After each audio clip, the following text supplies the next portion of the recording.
So, while I was researching the video from the other day about the Chinese balloon, I came across something really interesting, an article from The Atlantic, and the sheer rewriting of history that came along with it.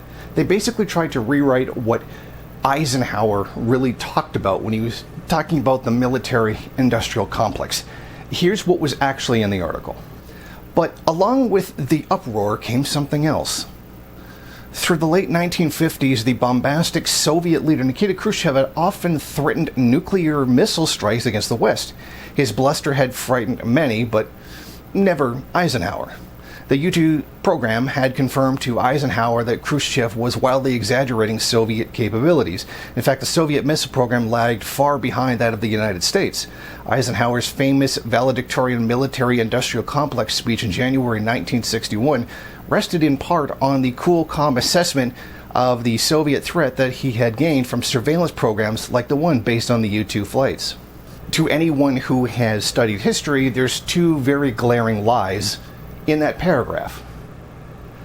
The first being, Russian missile technology was ahead of the United States. The claim that the US was ahead of the Soviet Union was an outright lie. Even today, Russia is still ahead of the United States in rocket technology.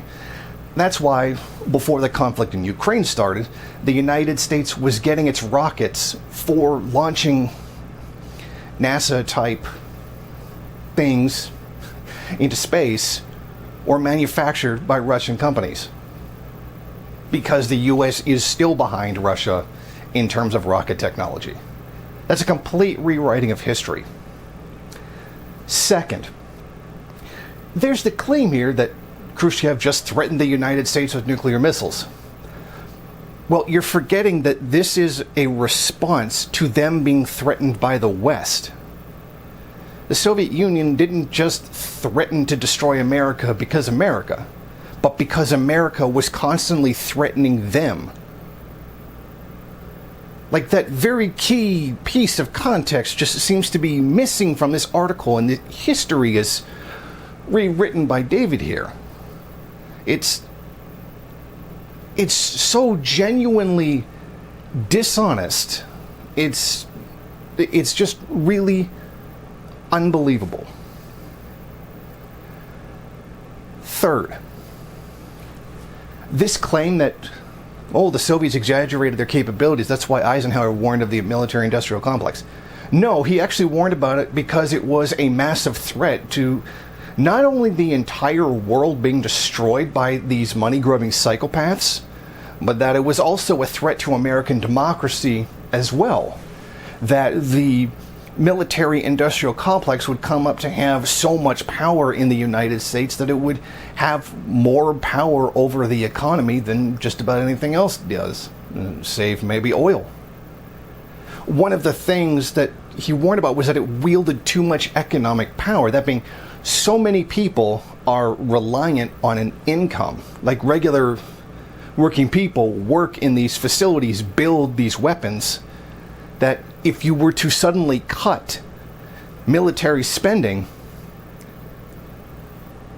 they would be out of a job. And these companies are so massive in terms of profits and effect on the economy that if they were to crash, they could theoretically cause an entire economic crash in general, because they're some of the biggest companies in the entire country. And now because of that, you can't essentially do anything against them. You have to keep buying their bombs, and you have to keep blowing them up, because you have to have a reason to keep buying them in order to prop up that entire industry, which is a massive part of the US economy. This is what Eisenhower was warning about. Not some kind of idea of like, we don't need weapons because Soviet Union lied. I mean, that is such a blatant rewriting of history. It is an astronomical level of dishonesty. It is simply unbelievable. But then again, this is The Atlantic. And thus far it has proven to be the journal of elite opinion when it comes particularly to foreign policy.